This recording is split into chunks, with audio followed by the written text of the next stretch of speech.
Welcome to Raising OKC Kids, Conversations with Metro Family in Oklahoma City. I'm Erin Page, and joining me today is Kelsey Pagonis to provide our parent listeners with important summer safety tips. Welcome, Kelsey. Thanks so much for being here. Thanks for having me on, Erin. I'm excited to be here. I feel like I need to take notes today because I always have a lot of things to learn as a mom of three. Before we get started, I want to tell our listeners a little bit more about you and about the Y. Kelsey is the Vice President of Communications for the YMCA of Greater Oklahoma City. The YMCA is committed to uniting and strengthening the community through the principles of youth development, healthy living, and social responsibility. Today, Kelsey is going to share with us some crucial summer safety tips for families so we can enjoy summer fun responsibly.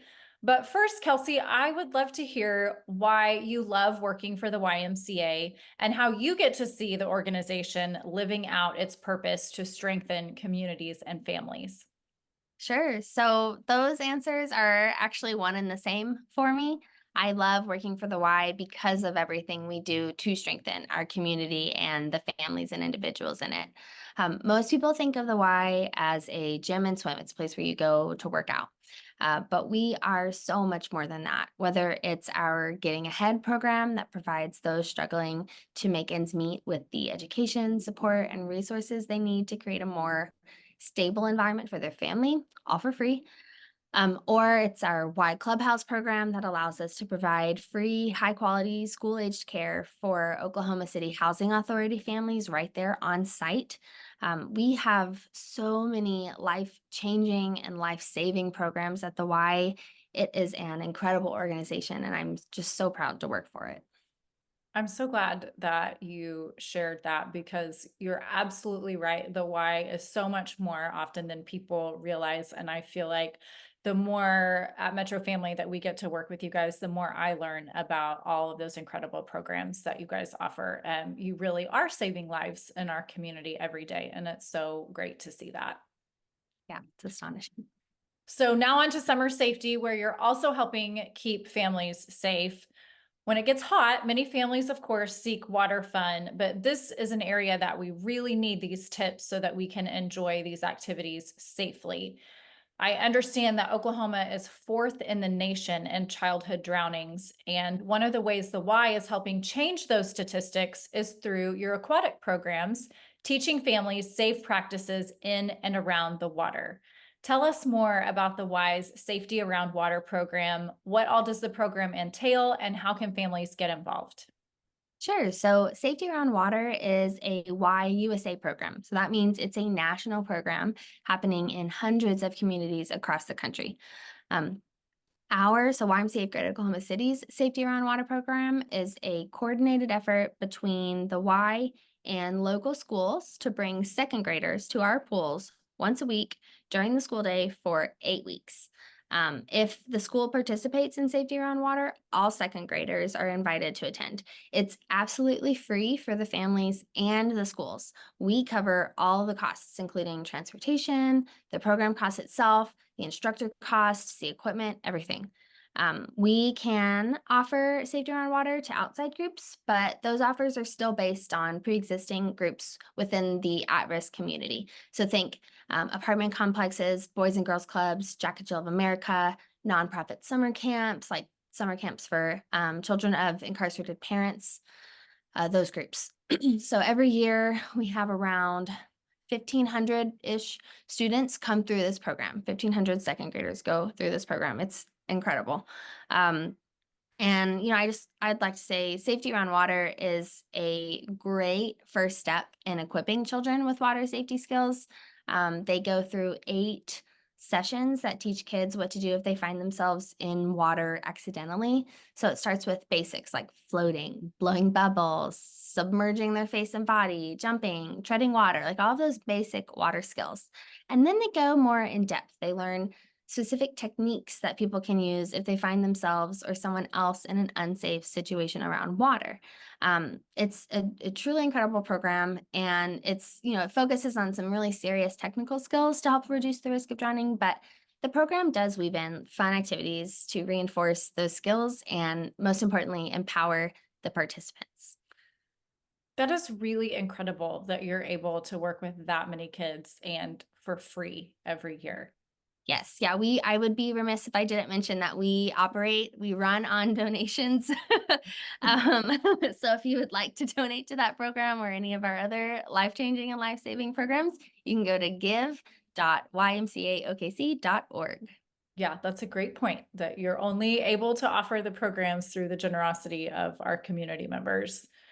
So when you think about that program and some of the specific things that kids learn, what do parents need to know? What are some of the most important things that parents should be thinking about when it comes to keeping their kids safe around the water this summer?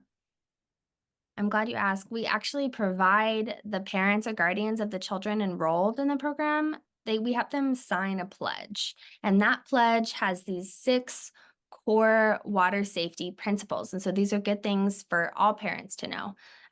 The pledge says that we will always watch children around water. If you're going to a birthday party or just a swimming party, and the adults tend to congregate and the kids will play in the pool, there should always be someone watching the children, whether it's every 15 minutes or 30 minutes. There always needs to be someone keeping an eye on them. And so this pledge just helps remind them of the importance of that. The other one is we will stay within arm's reach of young children in the water. So children who may not know how to swim yet or they're not very strong swimmers, it's really important to be able to at least be able to grab them and bring them close to you should something happen. We will swim near a lifeguard. So if you're at a pool or you're at the beach, try to intentionally swim close to the lifeguard. Um, that's just like a nice tip and a nice pledge to make. The other one is to help a swimmer who's in trouble, we will reach or throw, not go. So the instinct there is to dive in and grab them, but you don't know the situation of the water underneath. There could be a current. It could take you away. You don't want to risk yourself and your life. So we teach that technique of reach or throw, don't go. And we will learn CPR. It's so important for parents to know CPR. CPR works a little differently in kids than it does in adults. There are some more nuances there. And so if you're CPR trained, you learn those nuances and you are way more able to protect your kids in the event of a life-threatening situation. Or the kids of others, if you're at a pool and you're CPR certified, that would help me breathe a sigh of relief, knowing that there's a parent there who's trained in that. And then lastly, we will enroll children in swim lessons. That's a really big one because Safety Around Water is a wonderful program. Like I said, it's a great first step, but there's a lot to swimming and there's a lot to water safety, and swim lessons can help move that along. Absolutely. I love that you really involve parents in that process and have them sign that pledge because I know as a mom, sometimes, especially when my kids were little, I got so hyper focused on their swim lessons and what they knew that I forgot all the things that I was supposed to do. Yep. When we became pool owners, it came much more apparent to me, especially when you were talking about having a designated adult whose only role is focusing on and watching the kids in the water. That has been a big rule at our household and definitely helps me feel more safe when we have people over to swim. Absolutely. That's great. I'm glad to hear that. And you talked about swim lessons. So I do want to get a little bit more into that. You guys offer tons of swim lesson options at the Y, group lessons, private lessons, and even parent and baby joint swim lessons. When should families begin swimming lessons with their kids? And what are some ways that parents could prepare kids for those lessons, particularly if they already are a little bit apprehensive around the water? Sure. So 6 months old is the earliest you can enroll a child in swim lessons at the Y. It has a lot to do with physical development and readiness. So they have to have enough core strength to sit up, and they have to be able to keep their heads up without any difficulties. And 6 months might sound really early. To some, it might sound too early. Like what could a 6-month-old possibly take away from a swimming lesson? But I like to encourage parents and guardians to consider these lessons as part of their long-term water safety strategy. So we know the risk of drowning is reduced the earlier a child learns to swim. So starting with basic water discovery and exploration classes, that's what we recommend. Our parent-child swim lessons are for kids ages 6 months to 3 years, and these are classes where the parent or guardian is in the water with their child. Now, we know not everyone can sign up for parent-child swim lessons. There are, of course, inherent barriers. So taking time off work or out of your weekend to go, that might be inconvenient or just not possible. Cost can be a factor for some. So we've really worked to cater our swim lessons around the swimmer and their family. Our aquatics directors are some of the nimblest folks at the Y. They do a really great job of assessing their community's needs and coordinating programs to meet people where they are in terms of lesson times, class sizes, number of each classes offered. They pour into their programs, and speaking personally, I feel really lucky that we have such dedicated people on staff. Now, all of that to say, if you're a parent listening to this and you have a kid who is older than 3 and you're thinking, "Ugh, why didn't I get them involved in swimming sooner?" Or I wish I would have signed them up for lessons when they were young. I think the fact that something like that, popped into your head just proves, you're an amazing parent and you're doing a good job and you care deeply for your kids. But also, I want to say it's never too late to get them enrolled in lessons. Kids are resilient and they're little sponges. So you can't go wrong enrolling them at any age. We have group lessons for kids 3 to 12 years old. So they'll be swimming with a group of their peers, usually around the same ages, and the same ability level, skill level. And then we also have private swim lessons for kids 3 years old all the way up to adults. So that's the lesson part of it. You also asked about hesitancy, and that's a normal thing. So as far as hesitancy goes, that's something we see all the time. I think if you're newer to the water, hesitancy is natural. It's a totally different environment than what you're used to with being on land. I think of my own daughter in this example. So she was born a few months before COVID, and we moved to Oklahoma in March of 2020. So she was just 4 months old. I had no friends or family here. My husband's in the Air Force, so he was assigned to Tinker. Places were closed down. It was tough. I didn't take her out very much, and so we mostly just stayed at home. I started working for the Y the day before her first birthday, and so starting around March of 2021, we began taking her to the pool at Early Wine Park YMCA, which has this really nice family zone for swimming. It has like water toys and activities for kids. It's a neat little pool. And so we would take her there like every weekend. And at first, she was not about it. She loved the swimsuit part of swimming. Um, but the water part was a completely different story. Um, and I can't speak to what'll help every family with hesitancy, but I think, each family is different and they have their own dynamic, of course. But for my family, consistency was key. That was the biggest thing that helped. We didn't give up on it. So we would go into the waters ourselves one at a time. We'd show her how much fun it could be. Never pressured her to get in, but it was always something that we wanted her to be in control of. So we'd carry her in as far as she was comfortable with. And just kind of let her lead the process there.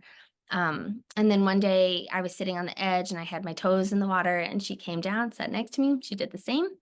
And she started splashing her feet, and she was having so much fun. And she looked over at me, and I remember thinking like, oh, she's going to love swimming.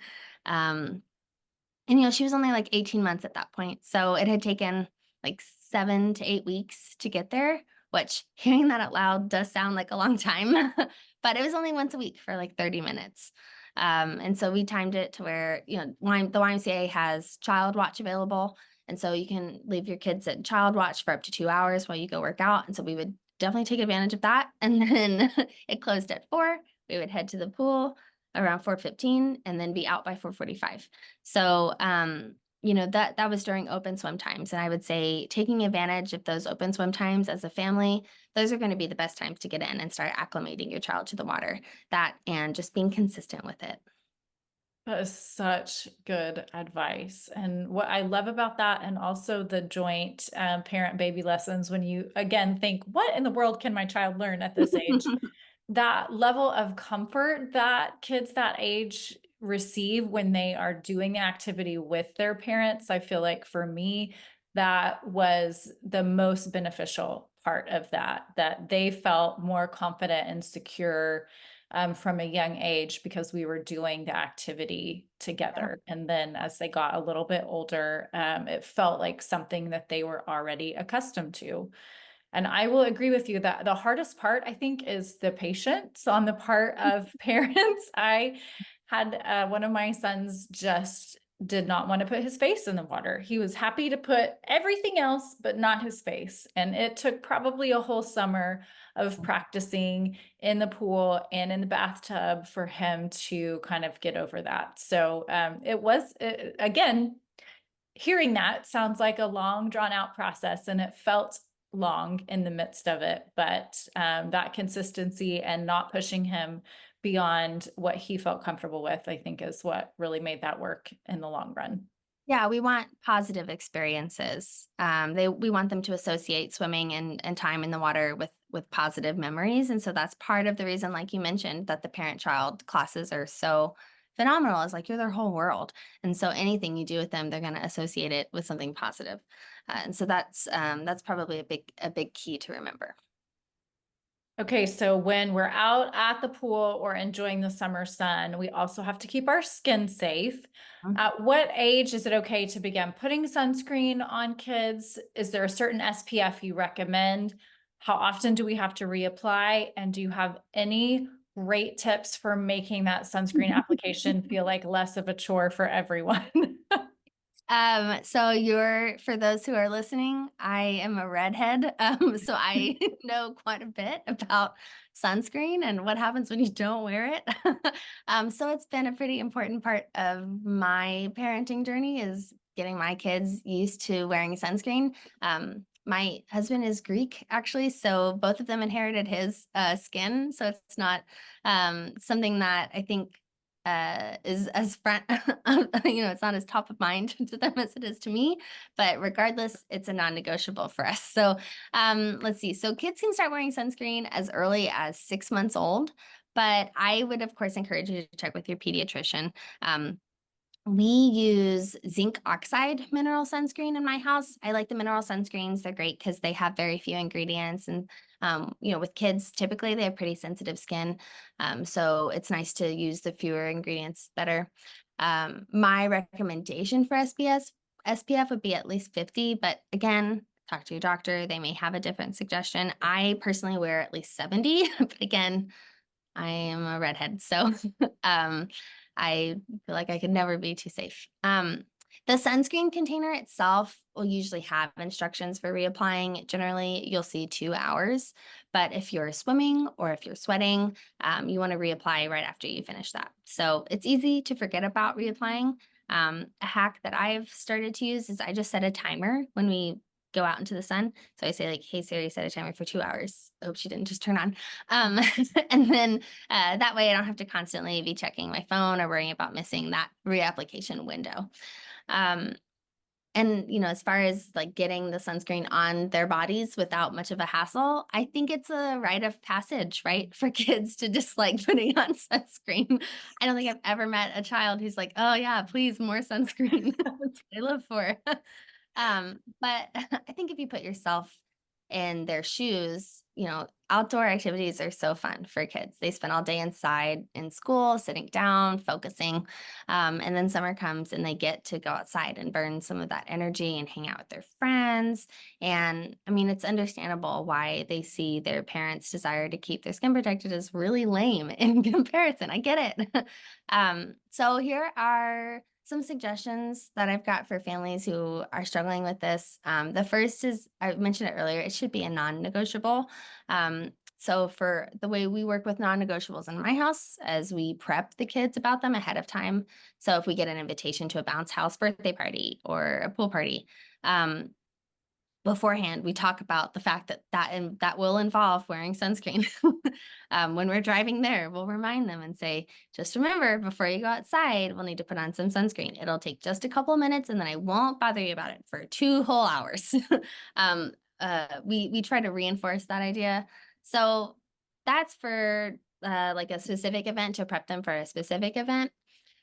Another suggestion would be to just incorporate sun safety and protection into regular conversations. And you might be thinking, like, well, how? It doesn't seem to naturally come up. The way that it's come up in my house is, my daughter will point to the sun and be like, "Ooh, it's sunny outside." Or, the meteorologist on the Weather Channel is talking about the UV index. And so just taking the time to explain what that means. So, something I say to my 4-year-old is the sun is so great, right? It keeps us warm, it gives us light, and it makes for some really pretty colors in the sky. Even though it's super far away from us, the light it gives off can still hurt our skin. In the same way we put on a helmet when we ride a bike or we wash our blueberries before we eat them, we can do something to keep us safer from the sun's brightness. And that's what sunscreen's for. It acts like a shield. Yes, just like Captain America's shield. It does that for our skin. So we can still enjoy the sun without being too worried about it burning our skin. And I think if we reinforce this idea that sunscreen is just a shield for us and something we can use to be able to stay outside longer, kids can become okay with the act of actually putting on sunscreen. If there's one thing I've learned from being a parent, it's consistency is tough, but it pays off in the long run. Making sure that they constantly hear you talking about how important sunscreen is, that just will naturally become part of their like regular thought process. So when it comes time to actually apply the sunscreen, um, there are a few things we can do to make it more fun. And I think that's the goal, is you want to make it more fun and not seem so much like a chore. We can make it a game who can rub in the sunscreen the best so it blends in with the skin. You can make up a silly sunscreen song. You can apply it in like little dots across their skin to see who can connect their dots the fastest. You can have them draw a picture with the sunscreen and rub it in. Those are just a few ideas, but the goal is to create a positive attachment to the memory of putting on sunscreen so they're more likely to do it as they age, just like with swimming. Those are such great tips, and I wish that I had had this about 10 years ago. I love that. I do think that involving them in the process and like giving them that explanation and letting them be part of the process, I feel like for everything as a parent, it takes more time. Sometimes it's really obnoxious, but if I will slow down and Mhm. give them the explanation and let them participate in the process, it's usually easier in the long run. Yep, absolutely. Now, I will confess that putting sunscreen on my 10-year-old is still exactly the same as putting sunscreen on him when he was 2. It's still like wrestling an alligator. My other two have grown out of it, but he, for whatever reason, still, he'll do it, but it is painful for both of us. So, how else can we protect our kids' skin and our own this summer, either in addition to or in lieu of sunscreen? Sure. So again, you're not alone. I'm positive this is just a rite of passage for parents. It's just one of those things that you get through. Um, so yeah, supplemental options for sunscreen include lightweight, breathable long sleeve shirts or pants, hats, sunglasses, things like that that you can use to cover the body, physically cover it and shield it from the sun. Um, these are just a couple suggestions, but know that my own kids struggle with putting on sunscreen sometimes. So, um, I have some things that we've done that have seemed to help overall, but again, like I'm in the trenches with you. I get it. It can be hard sometimes. So, what we do is we typically have the kids pick out their own summer clothing, like long sleeve swimsuits and shirts. Stores like Walmart or Target, they have some really good selections right now actually. This is not sponsored by either of them. But they have a lot of options. I think if my kids get to pick out their own clothes, they're more likely to want to wear them and show them off. But I'll, hold up the option like, do you want this swimsuit or this swimsuit? And they're both long sleeve, right? Like I'm not gonna pay for something that's like a spaghetti strap and like nothing, basically. Because again, redhead, so maybe I'm very biased, but it matters to me to keep them clothed. Um, so my daughter really likes the idea of sunglasses and hats, but she doesn't always want to wear them. I've found if I also wear a hat, she's much more likely to want to do the same, to be like mommy, right? We put hats on her dolls when they go outside to protect their scalps. My son, on the other hand, couldn't care less. He's fine no matter what he wears. So I guess every kid is different, but um, you know, the big thing there is like know your kid, know yourself, know what you're able to show them, whether that's normalizing hats or sunglasses or long sleeves. They are always watching us, right? They're learning from us. So if we can subtly show them how we protect our skin, I think keeping that in mind is really important. Lastly, humor. I don't know a kid who doesn't like laughing. So when I start to get frustrated, because again, it can be so frustrating, like just give me your arm. I think they're kids. They're easily entertained. What could I do to make this entertaining? So if they're young, it's like I could become a tickle monster who tickles parts without sunscreen. I could put it on my face sloppily. I do this with the older kids. I put it on my face sloppily and say like, "Does it look okay?" And they'll go like, "No, you have to rub it in." And so I'll say like, "Okay, well, do it to me. I'll do it to you." Uh, so I think things like that go a long way if they can see that you're doing this too. You're not just telling them to do something. You're in this with them. That's such great advice. Absolutely. And I love the idea of giving them choices with my 10-year-old. Often the choices, do you want to wear this long sleeve UV protective rash guard?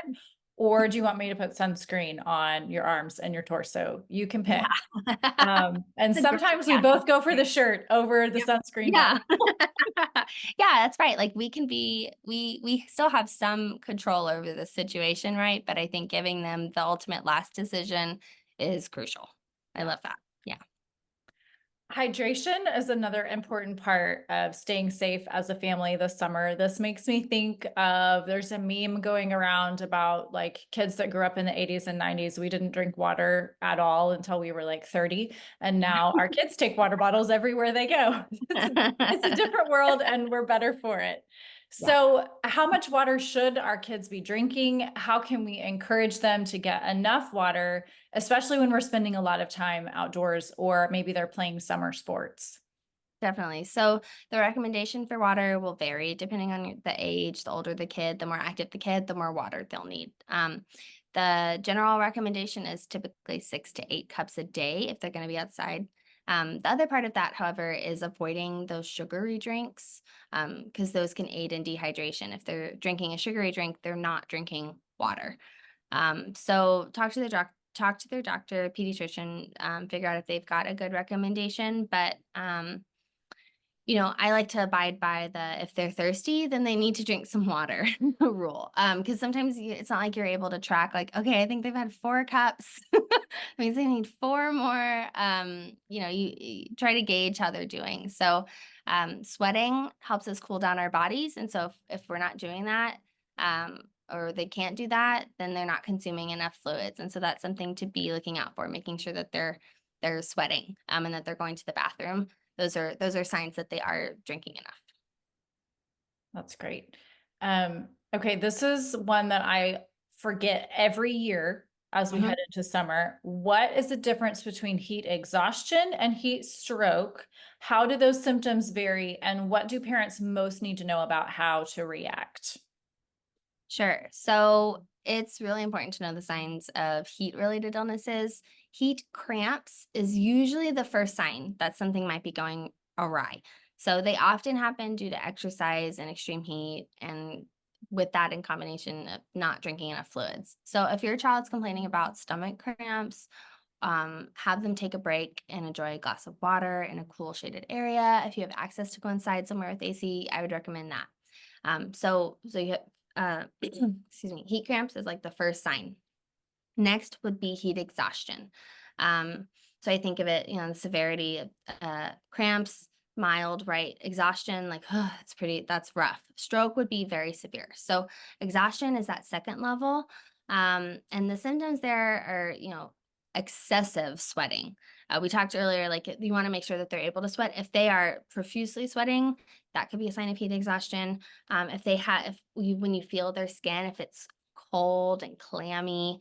It looks pale. They're not getting enough moisture. They're not getting enough nutrients to that like through their limbs. That's a sign of heat exhaustion. If they have a really fast pulse or really weak pulse, that's a sign. Nausea, vomiting. We talked about stomach cramps. Well, if it gets a little more serious, and it gets to a point where they're saying they need to throw up or they do throw up, that's a big warning sign. Um, Next would be dizziness. Are they able to stand and stare straight at you, or are they fainting? Are their muscles cramping? These are all important signs of heat exhaustion. But if you suspect it, even if it's not, but even if you suspect it, the safest thing to do is go to a cooler place. So whether that's somewhere in the shade with the breeze, or it's inside, or it's in your car with the AC on. Get them to someplace much cooler.